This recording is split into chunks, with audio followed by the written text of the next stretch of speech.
Soyez les bienvenus avec nous dans la deuxième journée organisée par l'école marocaine d'ingénierie sur l'école thématique organisée par l'école marocaine d'ingénierie sur les Smart Industries 4.0. Donc, on commence directement avec Monsieur ESSAIDI Mohamed sur Smart Cities and Smart Homes. Monsieur ESSAIDI, vous êtes avec nous? Oui, bonjour. Bonjour à vous. Est-ce que vous voyez mon écran? Pas encore. Je vais faire mon intervention en anglais, donc je vais bien sûr.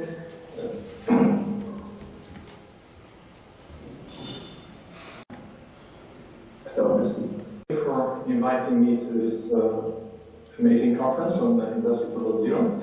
So the talk I'm presenting this morning is entitled Harnessing the Digital Transformation for Resilient, Sustainable Smart Cities.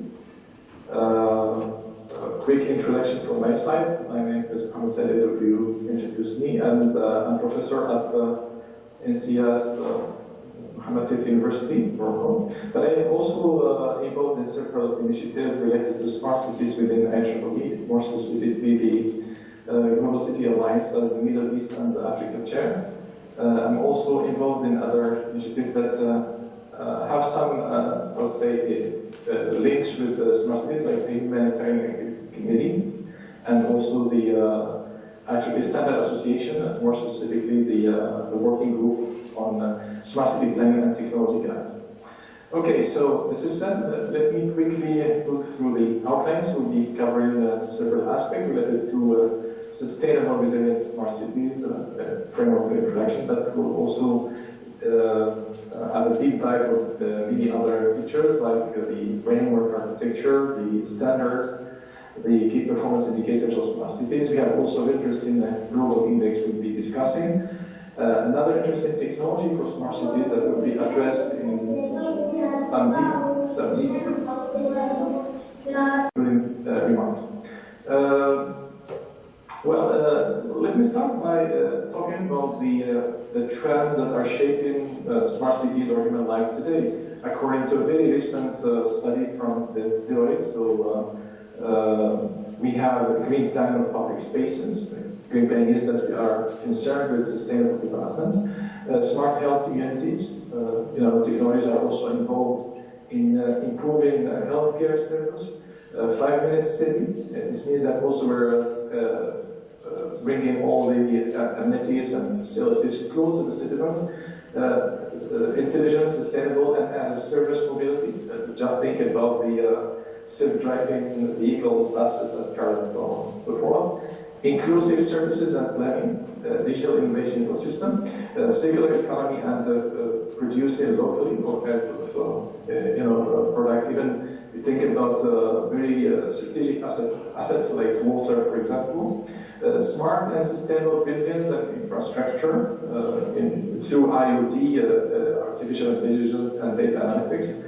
Mass participation, the participation of the citizens and all the stakeholders of the city is very important in this endeavor. City operations through artificial intelligence, through data analytics that provide insight of the different operations in the city. Cybersecurity and privacy awareness. Well, cybersecurity is very critical for smart cities and for other applications. Surveillance and predictive policy through artificial intelligence. This is also widely known application. In terms of opportunities, let's have a quick look at the global smart city market. Predictions here, you see, which is really amazing. Something like $2.5 trillion as the size of the global market predicted by 2025, which is also reflecting the huge amount of opportunities out there. In terms of definitions for sustainable smart cities or smart sustainable cities, there are several definitions for different organizations, national and international organizations.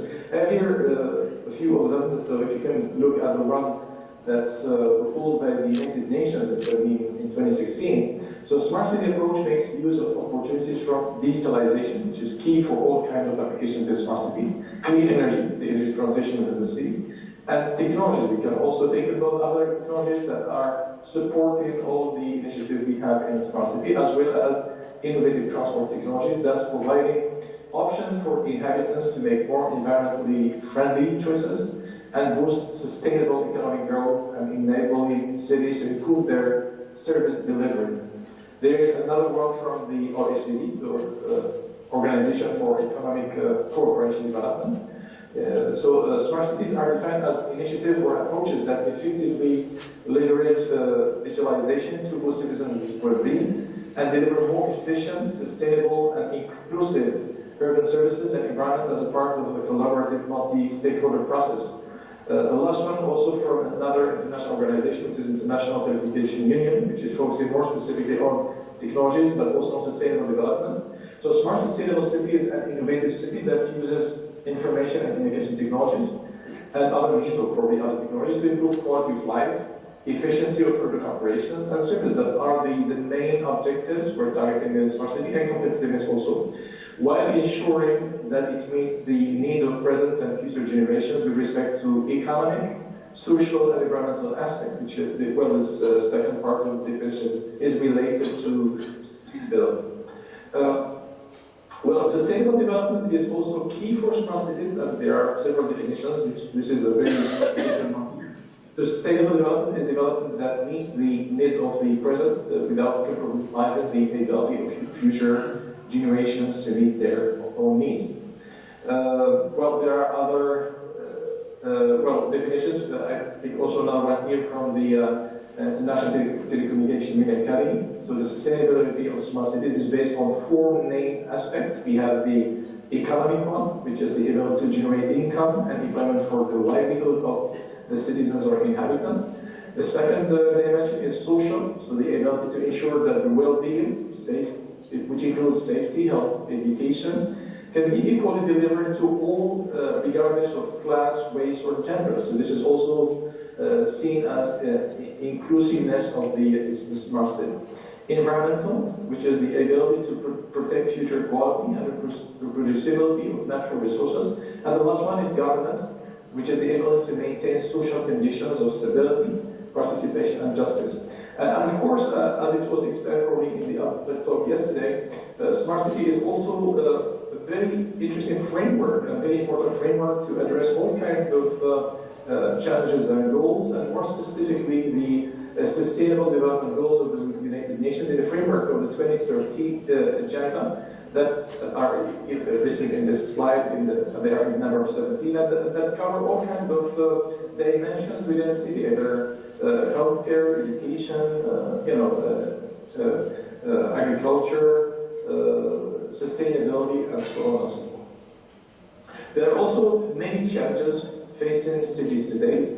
The first one is demographics. So according to the predictions, by 2050, the urban population will double. That will also cause increased stress on the cities at different levels. Housing, traffic, pollution, water, energy, healthcare and well-being, and also crime. We have also the other challenges like the current ongoing COVID-19 pandemic.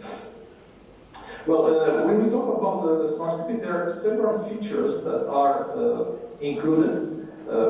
They are summarized in this slide in some way. So we have the first one is smart people. We need, of course, informed people, creative people, empowered people that contribute to all activities and the innovation taking place in the city. We have also the smart living based on different also features like quality of life, safety, security, risk management, smart government through the different e-gov services and different applications offered to the citizens. Mobility is also another application through smart mobility. We have talked before about this. A smart environment, like green energy, sustainability and resilience, and a smart economy, which is mainly based on innovation, entrepreneurship, productivity, and competitiveness, involving all kinds of stakeholders, like universities, industries, SMEs, startups, and so on and so forth. In terms of framework, there are several frameworks proposed for smart cities. I think one of the most interesting, in my view here, that was proposed in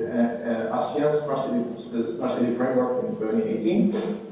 It's also covering different aspects, and as you can see here, it's consisting of several layers. The bottom layers are the enablers, which are based on the partnership and funding. Partnership with different stakeholders. We said it's very important to secure also funding for the different smart city projects and services and applications. But the digital infrastructure and application is also a key enabler for all kinds of smart city applications. Then you have the development focus areas, which represent different smart city verticals, like civic and social cohesion, culture and heritage, tourism, public and non-municipal services, governance.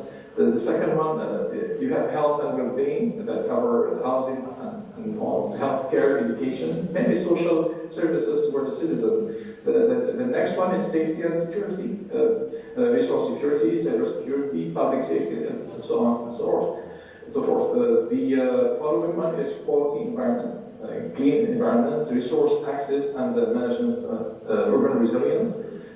Next one, built infrastructure, utilities, electricity and water, mobility and transportation, buildings and constructions. And the last one, industry and innovation, through business and entrepreneurship, trade and commerce, upskilling also the citizens, technology incubation, research and innovation, which is the urban system. And then you have the smart city strategic outcomes, which are represented by three circles. We have a high quality of life, this is the main outcome, sustainable environment, and competitive economy.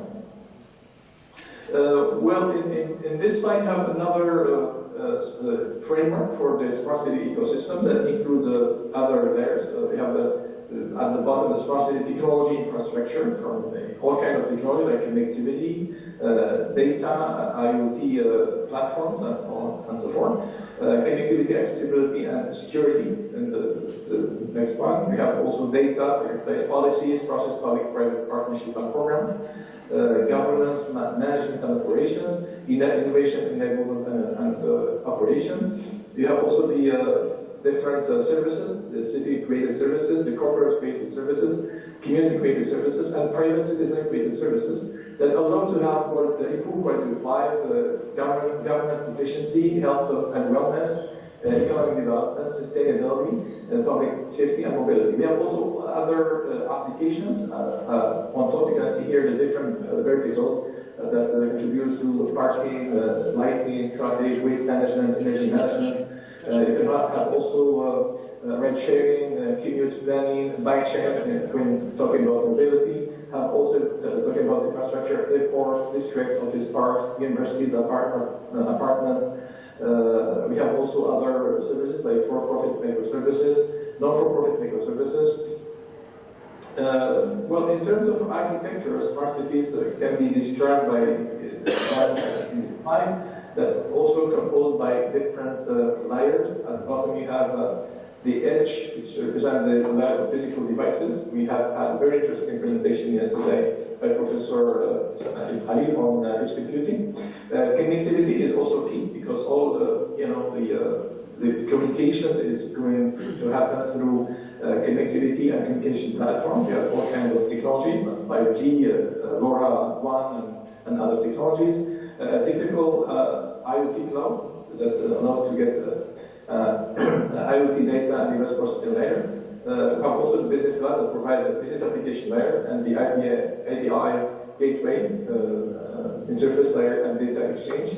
Then you have the collaboration and orchestration layer of interdisciplinary scenarios and data management. Well, within the city, we have several sources of data that allows to improve and smartize to get smart applications within a smart city. You have here different sources of data presented, like the different applications you get here, transportation, road networks, health care, solar panels, so on and so forth. The social media contribute also to the data or the insight you get in smart cities. You can use different social media to get insight from the data provided through them. We have also other sources as indicated here.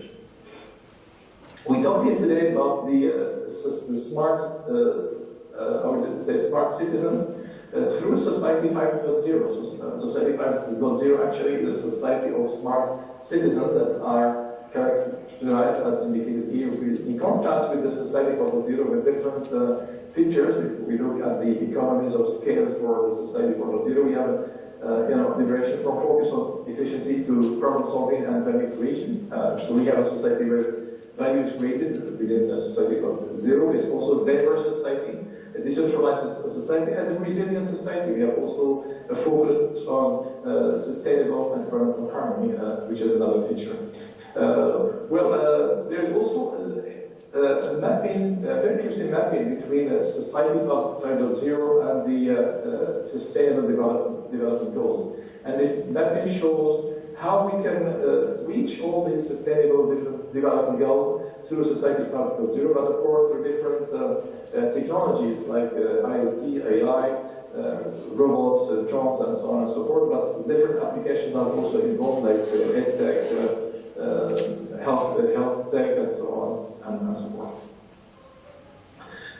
Smart cities are also using best practices at different levels. And in my consideration, the best practices are well expressed through a standard. There are different international organizations contributing to standardization of smart cities.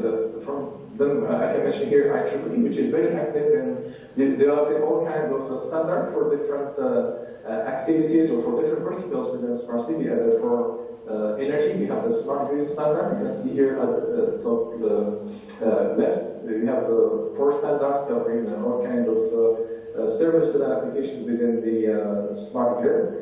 For the mobility or the smart mobility, we have the intelligent transportation systems, which are covered with different standards that are also presented here. The health or smart health is also covered. Energy efficiency, which is part of the smart energy, is also including and proposing other standards.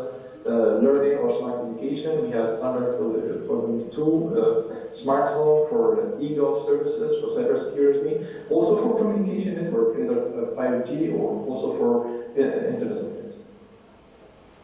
There is also very interesting specific standard that will be provided very soon. I'm part of the working group of this standard, which is targeting to offer a smart city plan and technology guide, a comprehensive document that will be kind of a guide for cities wishing to embark on smart city initiatives, that gives a kind of a cookbook or recipe for best practices for cities that would allow them to build smart cities, to plan smart cities, and to use the appropriate technologies for the smart cities. The standard is the IEEE 2784. I was also in conversation with a very recent interesting document that presented the landscape of smart city standards.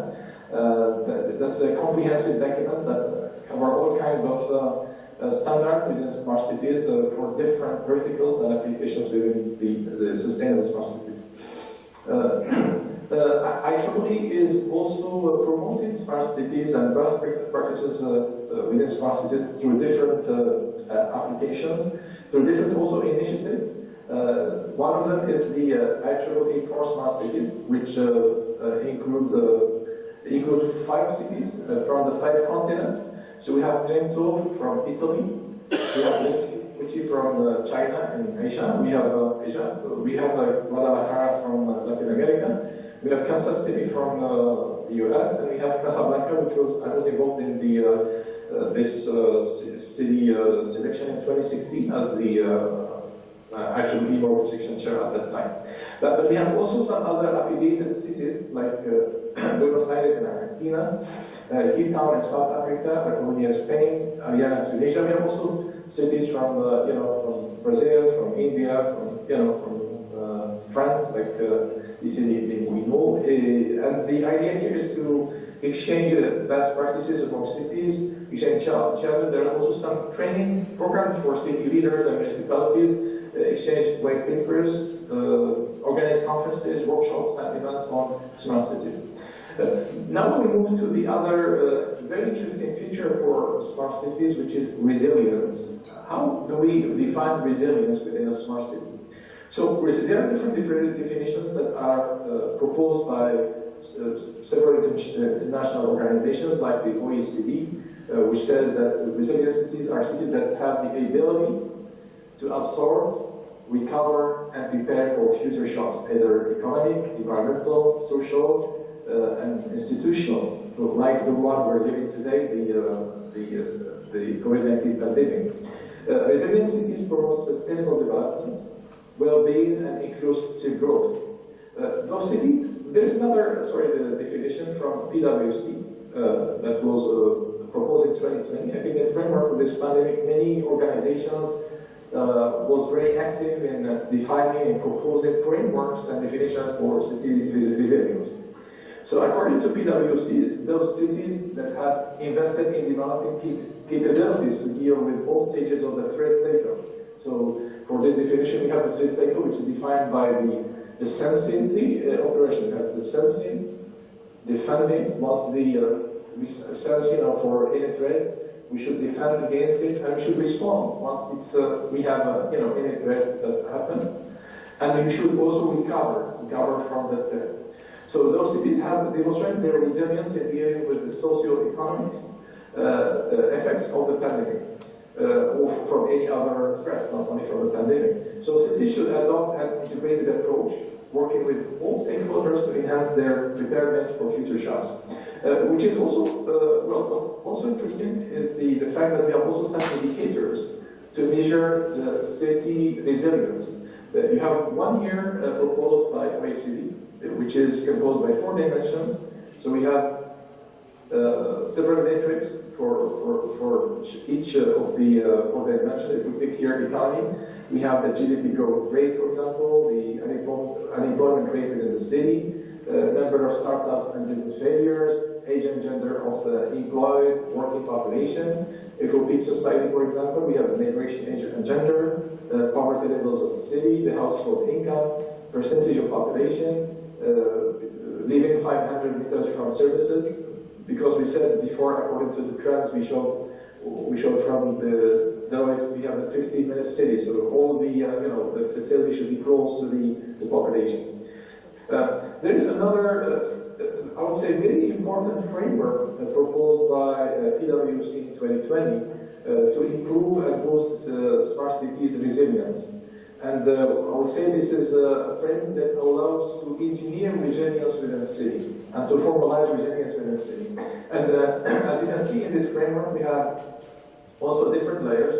In the layer at the bottom, you have the key stakeholders involved in city resilience. You have all the stakeholders within the city, like citizens, government, the private sector, the non-profit organizations, and academia, so on and so forth. And we have also, at the higher level, we have the threat management cycle, which is composed by the 4 operations. We have sensing, which is accurately predict threats, using data analytics and other tools. We have here different sensors you use within the city that provide data in real time, and through the data we can get insight on events happening in the city. Then we have to defend against any threat, and we have to reinforce weak links within city or organization. Then we have to respond, to set up a crisis management center and empower task forces. The last one is to recover from any threats. So we have to identify key assets that need to continue operating and to reduce capacity. Okay. Another aspect that's also interesting to consider within the smart cities is performance indicators in the cities. So there are different indicators allowing us to measure the performance indicators. And here we have the indicator framework, selected indicator framework for smart cities that's also proposed in a study in OECD recently. So that covers several dimensions important dimensions within smart city, like economy, environment, society and people, governance, mobility, satisfaction, and propagation. And actually, it's a kind of benchmark through different indicators proposed by different organizations. Like here you have a Korean organization, the second column, the CTPs indicators. Then you have the European Smart Cities Platform indicators that was proposed also in 2017. We have another indicator proposed in 2016, also as a new KPIs for smart city. And the last one were proposed by McKinsey Institute, and we have here the how we can measure them. Another international organization that also proposed indicators to measure smart cities performance is the ITU, International Telecommunication Union. We have the ITU KPI project for smart sustainable cities to reach the Sustainable Development Goals. And the objective is to support cities in the implementation and use of the sustainable smart city KPIs and to test and verify the applicability in the several cities of the world. You can see here in this list several cities from different parts of the world.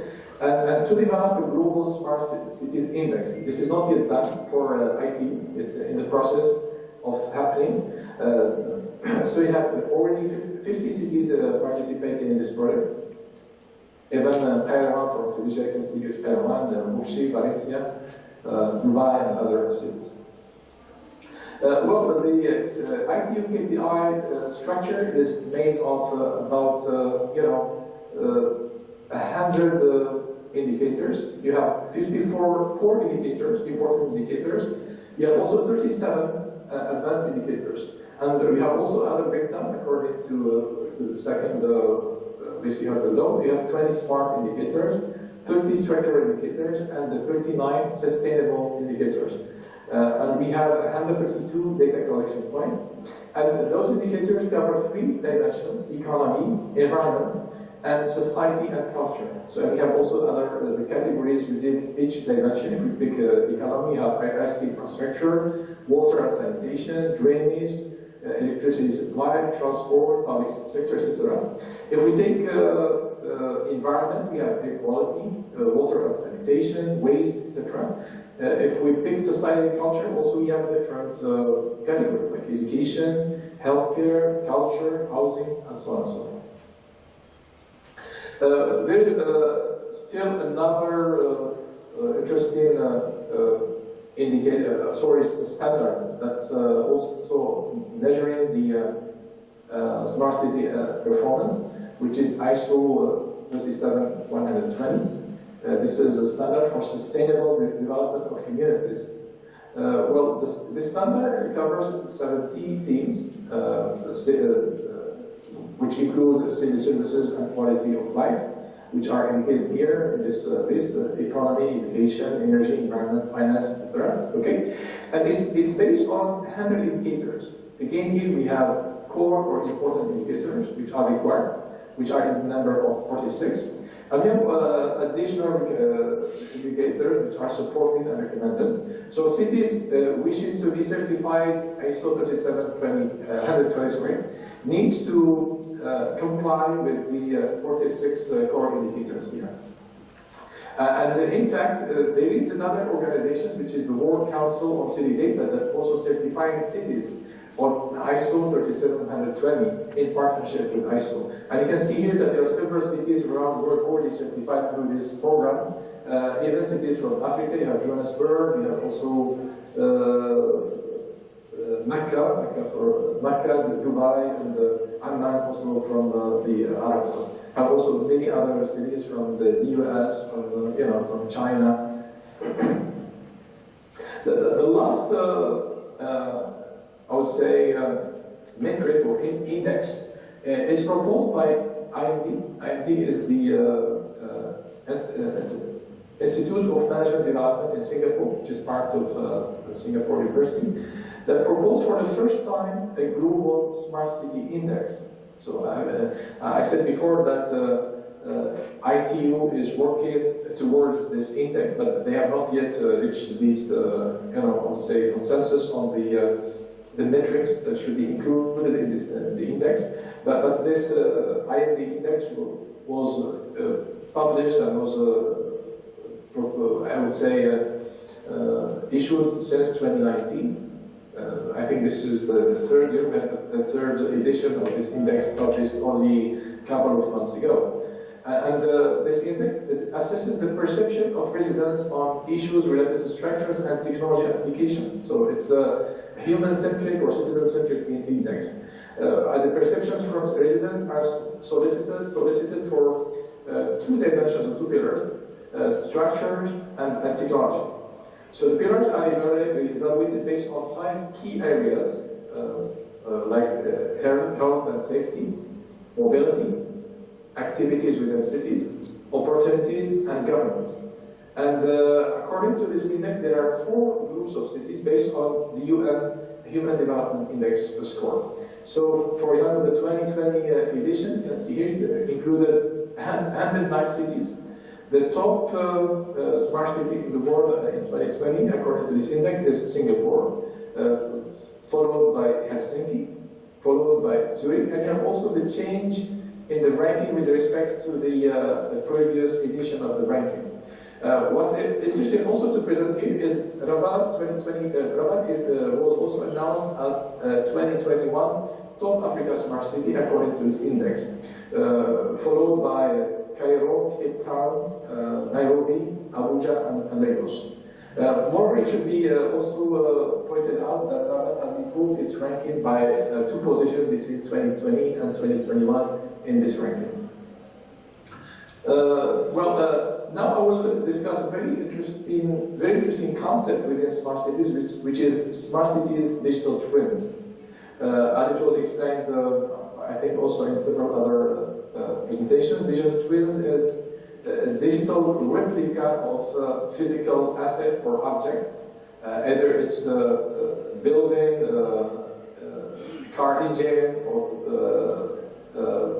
plane engine, or any other object could be in some way represented by a digital twin. So digital twins enable the planning, management, and optimization of cities across a range of applications such as mobility and sustainability. There are over 500 cities which are expected to deploy digital twins by 2025, according to IBI research. This is a research, I would say, organization. Well, as you can see here, the digital twin includes all kinds of operations.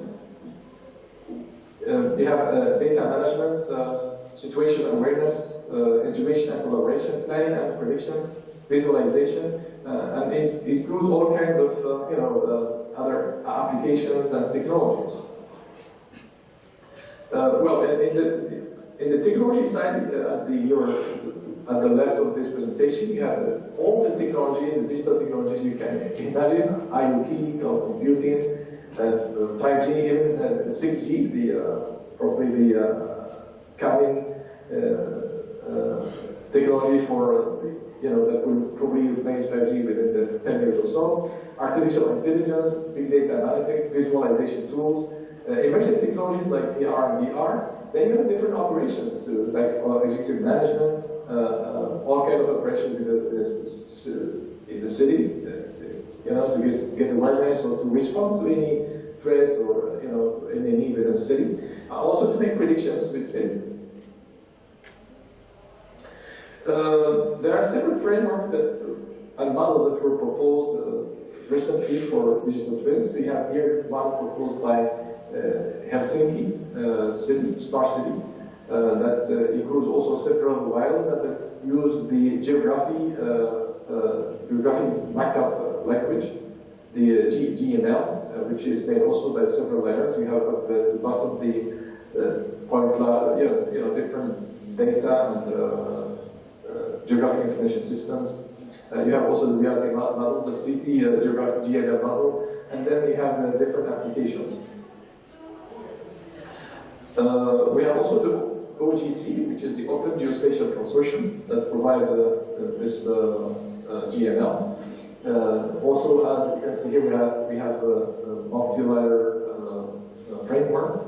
In the bottom we have the sensor layer, followed by the data layer, straightforward, the business layer, and the application layer, which is providing different kinds of applications for all kinds of stakeholders, like elected officials, municipal employees, the public, or the citizens of the country. Okay. And of course, you have the security system and cloud-based hosted resources that are used for across different layers.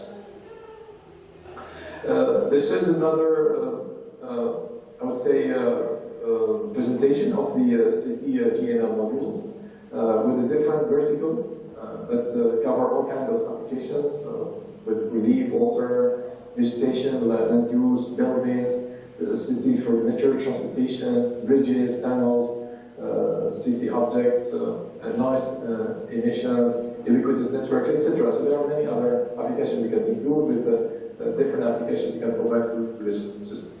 Well, in this slide, we have a specific application within a district in Helsinki called the Kalasatama. This is just proof of concept for this digital twin that presents all kinds of applications. This is also the dashboard of the digital twin that allows to make all kinds of simulations and to monitor also the situation within the city.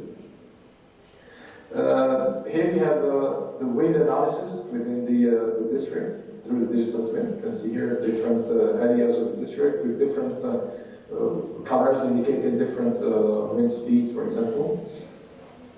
Other applications for digital twin with this framework of this pandemic. You see here the monitoring of the pandemic in different parts of the UK. This is a digital twin that allows to monitor the pandemic recovery in the UK. Even at the campus level, we have the Nanyang Technological University in Singapore. We have the Eco Campus. You can see here in the digital twin that presents the energy consumption in different parts of the campus. Red colors indicate higher consumptions, blue colors is for lower consumption. There are also some digital twins for water utilities, like Rabat or other companies can have a digital twin to monitor the water distribution within the water distribution network of the smart city. This allows to monitor the consumption in real time. This will allow also to detect leaks within the distribution network. This is a part of the smart water management system, which is also a very important vertical within the smart city. Here you have another application of the digital twin within the city of New York that monitors the traffic in the city, that allows to produce different data in real time. For example, the average speed, detect also the number of collision crashes within the city. You have 157 per speed, pedestrian injuries. So all kind of information on mobility can be also obtained through the digital twin. Well, in framework of the digital twin, there is a very interesting initiative by NVIDIA. So NVIDIA is building a giant virtual metaverse. They called it Omniverse, with digital twins of cars, cities, and people. So the digital twin can also be delivered as a service. Digital twin as a service for cities to use it to monitor all kinds of operations within their cities in framework of the Smart Cities initiatives. Let me go back to IEEE here, so just to give few information about what's happening within IEEE in relation with the smart cities. So the main group working on smart cities initiative is the IEEE Smart City Group. So I mentioned before the IEEE core smart cities that included Casablanca in 2016. Sorry, there are other events organized. For example, we have the IEEE Smart Cities Week taking place in within shortly, I think in 3 weeks or so, between March 21 and 26. The Smart Cities Week has different activities. From the activities we have, there is the Smart Cities contest which is targeting municipalities, universities. So I invite OMJ to take part in this. If you can work with the municipality of Rabat on any interesting project, you can take part in this event. The invitation is open also to any other school, university here in Morocco. Personally, I was planning to organize this week a couple of years ago, but with the pandemic it could not happen because our partners wanted to, it was organized in partnership with IEEE, and IEEE wanted it to happen as an in-person event. So we're planning to have it in May, so hopefully we'll have a very, I would say, successful week here in Morocco. We have also been involved in other initiatives, like the one we have here with the Direction Générale des Collectivités Locales. Just to inform you that even here in Morocco we have many things happening in relation with smart cities. Many cities in Morocco are very interested to develop all kinds of solutions and services based on smart cities technologies. So this is one of the events that took place only a couple of weeks ago with the help of the Direction Générale des Collectivités Territoriales. Actually also is working with the United Cities and Local Government Africa, UCLG Africa, at different levels. For example, here you can see the event that was organized in December, la transformation digitale et intelligente de l'Afrique locale. And we are also an observatoire de l'intelligence urbaine, urban intelligence observatory that's taking place in IEEE. And this is a survey that was shared with many cities around the world, but more specifically here you can see the partnership with the UCLG Africa to distribute this questionnaire through African cities. So this brings me to the last slide. So the key takeaway messages. So I think that the state of the art of technologies like AI, big data, IoT, digital twins, metaverse, and so on and so forth, represent an amazing, very important opportunity to build sustainable, resilient, smart cities and communities. I think in many countries. There are also unprecedented opportunities for academia, for universities, even for industry and businesses.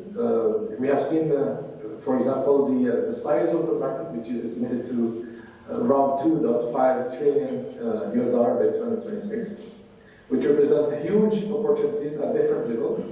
There are also many cities which are developing several initiatives here in Morocco, like Casablanca, Rabat, Agadir, Tetuan, Begrish, Shawn. You know that both cities were included in UNESCO smart cities, learning smart cities. Berkane also, I know Berkane is also working on very interesting initiatives. Even small cities you can see here are leading the work on smart cities. There is also need for very strong collaboration among all stakeholders of cities to succeed in the endeavor of building the sustainable, resilient smart cities. So the municipality alone cannot work on a smart city initiative. University alone cannot do the same. So I think collaboration between or among different stakeholders is really important to succeed in smart city initiatives. The other important point I would like to share with you is human centricity, because technology is only a tool that's used to solve cities' problems and to improve citizens' life within cities. So the citizens should be put at the center in all the initiatives taking place within smart city. This is the last word I'd like to share with you. Thank you for your attention.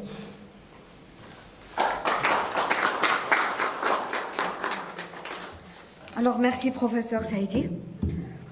Je pense qu'on passe aux questions, s'il y a des questions directes.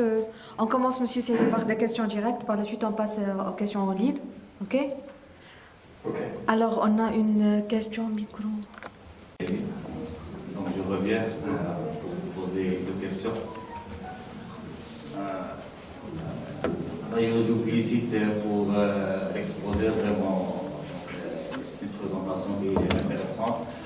et entre dans la digitalisation de la vie, de manière générale, et la digitalisation dans notre secteur. Et donc, les deux questions que je peux poser, c'est donc la première question. On sait que lorsque je dis une vie intelligente, alors on sait que toujours on va de la dominance de la nouvelle technologie. Et d'après votre présentation, donc il s'agit de plusieurs paramètres qui s'interviennent pour que je puisse dire vraiment ça c'est une vie intelligente. Est-ce que donc lorsque, c'est-à-dire les nouvelles technologies doivent être bien soit dominantes, d'une part, je peux dire, ou bien je peux classer une vie comme une vie intelligente, et d'autre part, quelles sont les mesures pour que je dise, ou bien, c'est-à-dire préparer, ou bien qui peuvent tenir compte par les, c'est-à-dire soit les organisations, soit parfois les organisateurs, ou bien les organisations pour classifier ou bien pour classer ça des vies comme des vies intelligentes. Ça, ma première question. La deuxième question, est-ce qu'on peut vraiment dire que Casa et Rabat ce sont des vies intelligentes? Et merci. Ok, merci pour améliorer la vie des citoyens. Donc, une ville intelligente, c'est une ville qui arrive à améliorer les conditions de vie de leurs citoyens. Je peux proposer cette définition comme définition globale de ville intelligente, quels que soient les outils utilisés, que ce soit la technologie ou peut-être d'autres approches intelligentes. Parfois, on peut mettre en place des solutions intelligentes sans en fait faire appel à des technologies. Je donne un exemple simple. Vous savez bien que la mobilité dans nos villes représente un très grand problème. Les embouteillages, la pollution, etc. Donc parfois, on n'a pas besoin d'avoir un véhicule autonome pour parler d'un transport intelligent. Il suffit parfois peut-être même de revoir la façon dont la circulation est organisée dans la ville pour optimiser d'abord, si vous voulez, la circulation, pour réduire aussi l'impact à travers ce niveau-là. C'est-à-dire qu'il faut avoir une approche intelligente.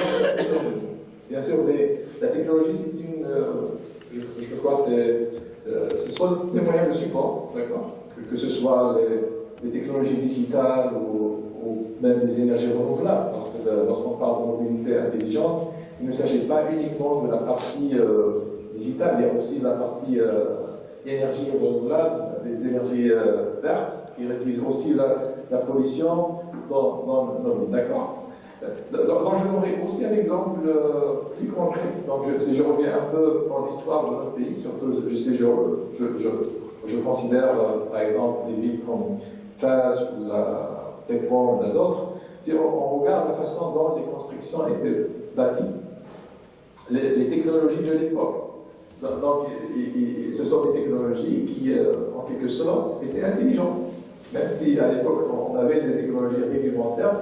Mais à l'époque, avec ce recul très important, je peux dire que les technologies de l'époque étaient vraiment intelligentes parce qu'elles contribuaient à avoir des bâtiments durables, d'accord? Parce qu'on n'a pas besoin de moyens de chauffement pendant l'hiver, et pour l'été, c'est relativement froid. La même chose, il y avait des réseaux de distribution de l'eau pratiquement du XVIIe siècle, dans des villes telles que Téhéran, par exemple, je ne suis pas sûr dans quelle ville, mais je suis de Téhéran, je peux vous assurer qu'à Téhéran, il y avait donc un réseau de distribution d'eau. Donc, pour résumer, la technologie, c'est un moyen de support, mais il faut mettre toujours le citoyen au centre des stratégies de ville intelligentes. Il faut utiliser tous les moyens nécessaires pour améliorer la vie des citoyens. Et bien sûr, la technologie digitale aujourd'hui représente un atout majeur parce qu'il permet d'avoir un impact très important, parce que nous avons des capteurs qui permettent en fait de collecter des données et sur différentes infrastructures de la ville, essayer de faire donc si vous voulez, la gestion intelligente basée sur les données, basée sur l'intelligence artificielle, de différentes infrastructures de la ville, etc., mais au service du citoyen. D'accord? Généralement, donc, pour avoir vraiment une ville intelligente, selon les définitions, il faut que la ville, bien sûr, couvre les différentes dimensions, que ce soit la mobilité, l'environnement, l'économie, etc. Mais on n'a pas vraiment une ville qui est à 100% intelligente jusqu'à présent. Même Singapour, elle n'est pas à 100% intelligente. Mais je crois qu'il a atteint un niveau de maturité plus avancé par rapport aux autres villes. Donc il est plus avancé dans le secteur de transport, dans le secteur peut-être de l'environnement, dans le secteur aussi des services fournir aux citoyens, lorsqu'on parle des services e-gov par exemple. D'accord? Alors, si je reviens ici au Maroc, c'est aussi pareil. Donc, nous avons des villes qui ont déjà commencé quelques initiatives. D'accord? Mais il ne faut pas regarder aussi que lorsqu'on parle de l'intelligence, de dispenser seulement l'aspect digital. Si je prends Rabat, vous avez aussi, au moins sur le plan mobilité, nous avons le tramway qui a amélioré certainement le ranking de Rabat sur le niveau de la smart mobility, d'accord? Parce que nous avons un tramway qui utilise l'électricité, éventuellement l'électricité, c'est l'électricité verte qui est générée par les sources d'énergie renouvelable. Mais je crois qu'au-delà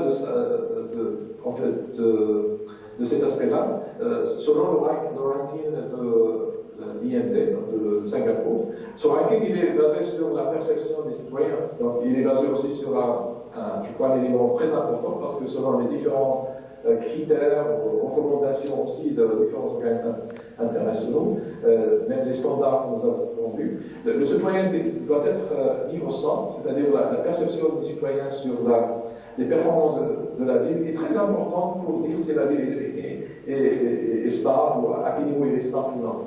Donc bien sûr, nous avons plusieurs initiatives ici au Maroc.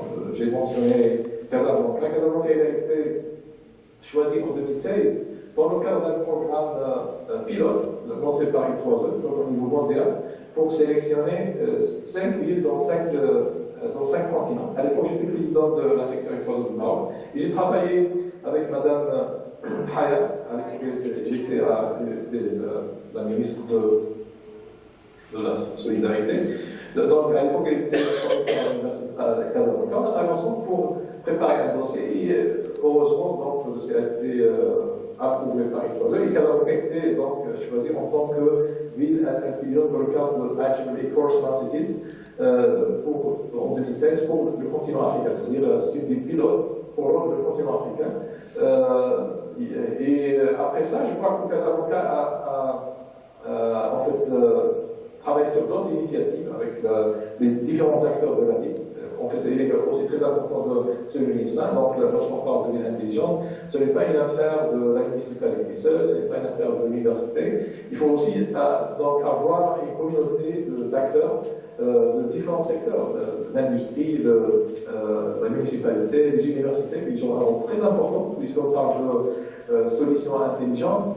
Il n'y a pas mieux que l'université. Vous savez bien que nous avons des laboratoires de recherche. Il y a une grande facilité, en fait, relativement une grande facilité pour développer des recherches, orienter solutions et services pour une ville intelligente. Je sais bien qu'il y a plusieurs collègues qui développent des recherches dans ce sens.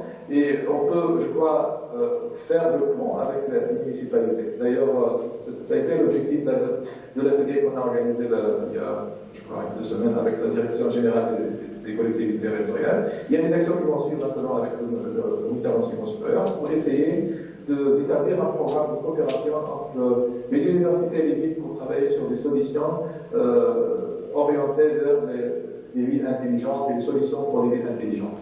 D'accord? Donc, j'ai visité même des villes comme Marocaine et j'étais vraiment très impressionné parce qu'ils ont carrément un living lab. Donc, dans le cadre des villes intelligentes, on parle beaucoup de ce concept de living lab. Living lab, c'est un laboratoire vivant qui est orienté solution smart city, c'est-à-dire c'est un laboratoire qui est composée par les universitaires, mais également par des citoyens qui vont certainement tester et valider des solutions. Vous avez également la municipalité qui est acteur principal. Vous avez d'autres acteurs industriels dans ce genre de laboratoire. Je crois que c'est un concept intéressant peut-être à penser dans les différents pays, avoir des laboratoires vivants qui vont travailler sur des solutions pour les villes intelligentes. Et ça va créer aussi une dynamique au niveau des universités, parce que, après tout, ça fait vraiment très longtemps, je sais que ça fait l'oubli de Paris, ça fait très longtemps que nous essayons en fait de développer le partenariat avec l'industrie, aussi de valoriser les travaux de recherche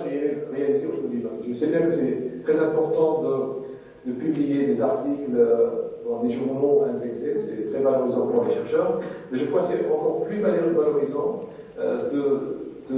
en fait, d'avoir un impact sur la société, c'est-à-dire d'avoir la possibilité de contribuer, donc, à travers les recherches réalisées au niveau de l'université, à l'amélioration des conditions de vie des citoyens, à l'amélioration aussi de l'économie et le développement socio-économique de notre pays.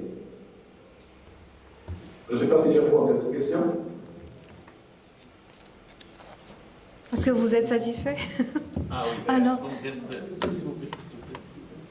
C'est bon. Alors, merci pour les réponses, vraiment ce sont des réponses claires, mais les choses qui restent ambiguës pour moi, c'est lorsqu'on parle, par exemple, les deux villes, de Rabat et de Casa, c'est-à-dire ce sont des villes, sont intelligentes, etc. Et pourquoi je viens de vous dire ça? Car nous avons travaillé sur l'intelligence artificielle dans la ville de Kénétra, c'est-à-dire la mobilité des bidonvilles autour de Kénétra pour qu'elle soit une ville intelligente. Nous avons travaillé sur ça, nous avons publié un article qui concerne. Mais enfin, on dit que Kénétra n'est pas une vie intelligente, car elle ne satisfait pas ça, etc. Je dis ça, il ne faut pas, c'est-à-dire seulement nous baser sur c'est-à-dire les choses digitales. Il existe d'autres facteurs, comme vous avez dit, économiques, la pollution, c'est-à-dire d'autres, c'est-à-dire comme on peut le dire comme un problème à invarier, à optimiser. Alors pour que vous puissiez chercher la solution optimale, ça nécessite beaucoup de c'est-à-dire une méthode heuristique pour trouver la solution d'une manière optimale. Alors, bon, la question, la réponse est claire, mais au niveau du Casa, il y a des choses à faire ou bien à refaire, car durant l'inondation de 2016, je crois. Donc, ça devra poser quelques problèmes et beaucoup de questions qui concernent est-ce que Casa vraiment c'est une vie intelligente ou bien non, et merci, monsieur. Alors, merci pour vous. Nous étions pas contents de vous recevoir pendant les deux journées.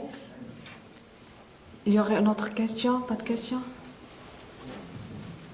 Tout d'abord, un grand merci, professeur Saïdi, pour votre excellente présentation. C'était vraiment un plaisir de vous écouter. Donc, ensuite, j'ai une petite question concernant l'économie de partage. Est-ce qu'on peut dire que l'économie de partage, sharing economy, peut être aussi un point fort pour aller de l'avant et la mise, c'est-à-dire pour le déploiement des villes intelligentes? Là, quand je viens c'est-à-dire le slide 17 avec les 3 E de Standard Association et puis aussi le slide 24 avec ce que présente le ESSAIDI. Donc il y a beaucoup de points qui sont disons, mis en avant, mais pas l'économie de partage. Donc est-ce que selon vous, selon votre retour d'expérience, l'économie de partage peut être un point fort? Parce qu'au final, si chacun a sa propre voiture, si peut-être une famille avec plus de 2 voitures, etc. Donc là, je ne sais pas si ça contribue vraiment à avoir une ville intelligente, surtout dans des villes comme Rabat et Casa. Donc est-ce qu'on peut parler de ce point de l'économie de partage? Oui, tout à fait. En fait, merci beaucoup pour cette question. En fait, ce que vous posez là comme question, en fait, nous ramène peut-être à la question de tout à l'heure concernant en fait, les instruments ou les moyens qui vont peut-être contribuer à rendre une ville intelligente. On n'a pas besoin vraiment de chaque fois en fait, de faire appel à des technologies. Les technologies sont là comme moyen de support. Et éventuellement, il y a d'autres aspects à considérer. Lorsque vous avez dit donc, le partage de moyens de transport, surtout le transport public. Donc si on arrive à développer par exemple le transport public au niveau de la ville, certainement ça va réduire l'impact sur, si vous voulez, nos routes et sur l'environnement aussi, parce que la pollution est une conséquence qui est liée aussi au nombre de voitures qui circulent dans nos villes. Donc, j'ai vu il y a quelques jours une photo très éloquente par rapport à ça. Donc, vous pouvez voir une centaine de voitures qui circulent sur, par exemple, l'avenue ici, donc à côté. Donc, on peut les mettre dans un seul bus. Donc, si on fait appel aux moyens de transport public, c'est une idée qui est vraiment très simple, mais qui permet de résoudre un problème très important. Donc, de réduire aussi l'impact sur la circulation. Donc, on allège en fait le trafic, mais on réduira aussi l'impact sur l'environnement. Donc, au lieu d'avoir 100 voitures, on a un bus qui fait l'affaire. Mais là, je crois donc qu'il faut travailler de façon intelligente pour développer aussi le transport public avec les différents endroits de travail ici à Rabat. Il faut faire certainement de façon très importante. Je ne sais pas s'il y a des études qui ont étudié l'impact du tram ici à Rabat. Donc, c'est on compte le nombre de personnes qui voyagent par tram chaque jour entre Salé et Rabat. Et auparavant, donc, il y avait d'autres moyens de transport qui étaient utilisés, notamment les véhicules particuliers, voitures, mais aussi d'autres moyens polluants. Aussi l'impact sur la circulation. Donc, pour donner un exemple de ça, cette culture de partage est très importante. Et c'est aussi une dimension très importante dans la vie intelligente. C'est une dimension qui n'est pas technologique. C'est une approche intéressante, intégrée dans le vie intelligent. D'accord. Mais si on regarde par exemple les villes comme Casablanca, là aussi vous avez un grand problème de circulation qui est dû à ça, parce qu'en fait le transport public n'est pas très développé dans des villes comme Londres, Paris, où vous pouvez trouver un réseau de tram ou de métro qui est très développé et qui est très accessible et très efficace. Et qui permet aussi de contribuer donc à la mobilité intelligente et à la ville intelligente en même temps. Voilà. Alors, on vous remercie, Monsieur Saïdi, pour votre temps, pour votre collaboration, pour ces 2 journées. Bon. Je vous en prie, merci. On a une dernière question, si vous avez encore du temps avec nous. Oui, bien sûr. Une dernière question de la part d'Imohamed, oui. Good morning, sir. I will be quick, because I'm a 4th year grade in the EMG school, civil engineer, and one of my goals is to work on a smart city, like developing a smart city. And one of the concepts in the smart city is the public safety. There is the public safety, there is the smart health, there is traffic management, and the education. But all that in the main object is the environment, is the protection of the environment. We know also that there is a construction of an eco-city in Zneta, in the region of Casablanca. There is my question. Is there a difference between an eco-city and a smart city? Or is it just a one concept and 2 words? From scratch in the outskirts or suburbs of Casablanca. And the advantage we have when we're building a city from scratch is that we can plan it from the design stage as a smart city. And I know personally that there are many startups working with Zneta on different smart city solutions. We have almost, I think, is working on smart networks, I think, just to provide connectivity. As you know, connectivity is a very important infrastructure for smart city. So we can have an ubiquitous or pervasive network that allows to access all kinds of services within smart city, because all the data that will be shared and collected within different assets of the city to get insight and to monitor the whole operations within the city could be transferred through the network or the connectivity that's available in the city. And we can have data-driven decisions, and we can monitor the whole operation in the framework of all the smart city services and applications. And Zneta seems to be, I think, very good product.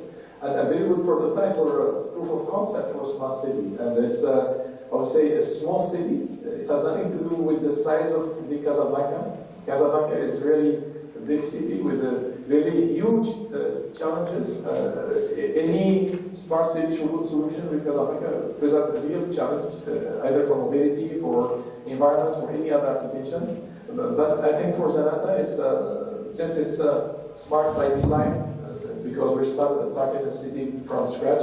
And I know personally that there are many, as I said, startups, companies, and also the company that's also managing the construction is taking care about including all kinds of smart city solutions and applications. Yeah, thank you. Okay. So we are thankful, Sis Saidi, on vous remercie sincèrement.